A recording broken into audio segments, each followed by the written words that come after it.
Crawford now in the foul circle, rises for a 17-footer. It's good. Oh, my goodness. Jamal Crawford with 15 points in the fourth, and the Clippers lead 94-92. This is After Hours with Amy Lawrence. Can you believe it's almost that time of year again? Wow. We're on the eve of the NBA season tipping off. Quick, remember back, it was June. It was a great series between the Golden State Warriors and the Cleveland Cavaliers in the NBA Finals. Warriors snap their 4 decades worth of futility and bring that first title to the Bay Area. Cleveland now is reloaded. Those are just 2 of the teams. There are storylines everywhere. And we had a chance to catch up with Jamal Crawford of the Clippers, a team that's even more motivated than ever after failing to get past the second round for the first time despite having a 3-1 lead on the Houston Rockets in last year's second round. It's After Hours with Amy Lawrence here on CBS Sports Radio. We're going to get to your phone calls. We're asking you, though, in the meantime, to answer our Twitter Tuesday question. What should the Dallas Cowboys do about Greg Hardy's outburst and his confronting a coach on the sidelines during Sunday's game against the Giants? At A-Law Radio, After Hours CBS, that's our show Twitter, and we'll get to your calls, 855-212-4227. But I had a chance to catch up with Clippers guard Jamal Crawford on Monday. Really enjoyed talking to him.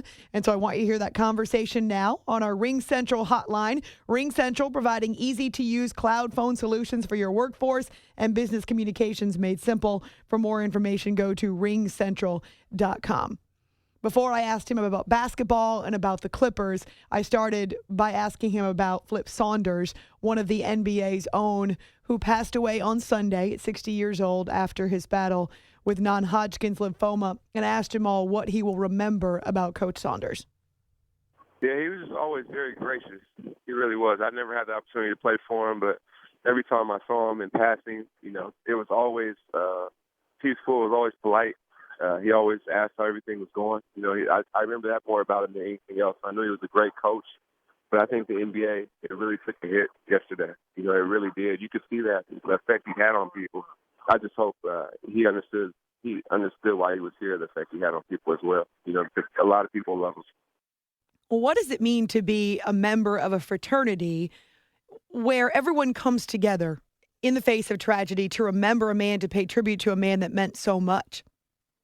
Yeah, it means a lot. It really does, because you're competing against each other, from a coaching standpoint and a player standpoint. But, once something tragic happens, you see everybody pull together, and everybody is doing what's right, and that makes you feel good because you're in a rare fraternity, and I think that's special.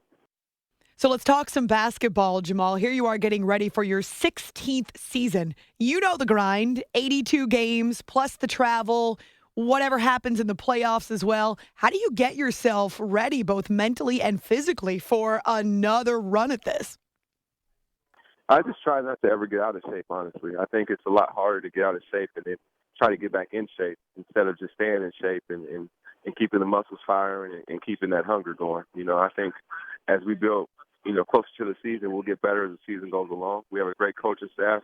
We have a great team. It's just about embracing the journey. It won't always be smooth, but just learning from experiences and seeing how we can have a better finish than we did the last couple of seasons. So the Clippers were one of the most active teams in the offseason, bringing in a lot of new people like Paul Pierce and Josh Smith and Lance Stevenson. Try to get further in the playoffs, obviously, is the goal. What's it like now, though, to try to incorporate new people, new roles, new styles into one locker room? Well, it's great because everybody wants to buy in. It's no bad apples in the bunch. Everybody wants to figure it out. We're all playing with no agenda, just to try to win, win big, and that's our goal, and everybody's bought into that. So I have no doubt that we'll be successful, and we'll continue to support each other the rest of the way. Jamal Crawford is a member of the Los Angeles Clippers, getting set to tip off their 2015-2016 season. It's After Hours with Amy Lawrence here on CBS Sports Radio. You guys played into a Game 7 against the Rockets. It was a disappointing end. What was missing for you that you weren't able to get to the Western Conference Finals? Well, I think we took our foot off the gas. Like Doc said, San Antonio had our full attention.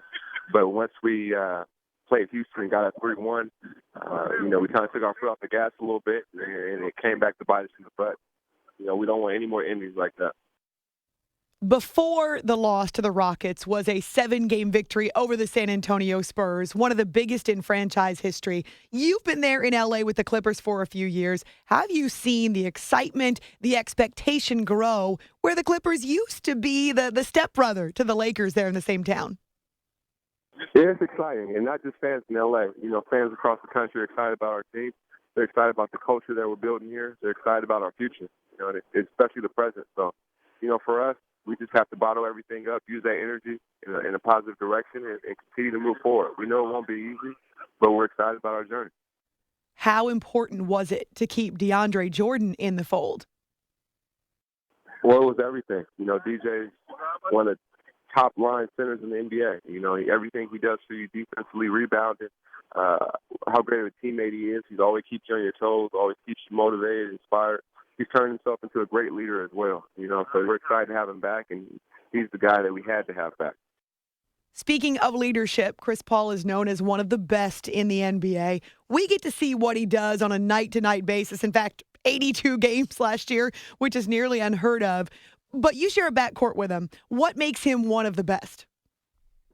His will to win. Chris obviously is always looking to make the right play, but his will to win is special.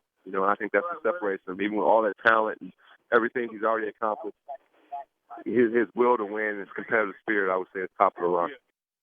So with so many different guys in the locker room, with roles changing, Jamal, what's your role? How is it moving forward into this season? The same as it's always been. I'll be the scorer, but I also want to play make as well. I have a lot of talent around me on that second unit. I want to take advantage of everybody's talent. In the end, it'll make my job a lot easier. When you have weapons like that around you, you don't have to score every single play, but there'll be times where scoring will be a lot easier for having these guys on the floor with me. It's After Hours with Amy Lawrence here on CBS Sports Radio, and Jamal Crawford, guard for the Los Angeles Clippers, getting set to tip off their season. One of those new guys you brought in, even older than you, Jamal. Paul Pierce comes in. He is joining Doc Rivers now and this great cast of characters that you've got. What does he bring to the table? Paul brings everything: his leadership, his swagger, his big game experience, his championship pedigree, his toughness. He brings everything. He's accomplished everything you would want to as a player. Multiple time All-Star, champion, Finals MVP. So we all listen to Paul and everything he says because he's been on this journey before, and he's here to help lead us again. How much does that drive you, Jamal? You've been to the playoffs the last few years with the Clippers, but how much does it drive you to finally get that championship? Well, that's everything. I think that's why everybody works together in the summer. That's why you put in extra work. It's not for anything individual, but that team goal of being the last team standing, so to speak. And for us, that's our goal, and that's the only goal. There was some talk over the summer that you might end up being traded, that you wouldn't remain with the Clippers, but you are in L.A. moving forward. How much does that mean to you that you are staying with that organization and continuing to build something? Yeah, I'm excited about having an opportunity to finish what we started. I've been here 4 years now, and just seeing the growth every single year. Seeing the team get better every single year. Seeing everything improve. So I'm excited to be here and continue this journey. Do you need to take that trip to China every preseason? I'm sure that was fun, but I can only imagine the jet lag. Yeah, that was tough. That definitely was tough. It's experience. It's tough going out there, but once you get there, it's well worth it. Seeing how passionate they are about basketball out there, seeing the fans respond, seeing the fans experience with us and us with them, it's special. Well, we can't wait to see what the Clippers do this year. Guard Jamal Crawford on Twitter @JCrossover, getting set to begin his 16th season in the NBA. It's great to catch a couple of minutes, Jamal. Thanks so much. All right, thank you for having me. I appreciate it.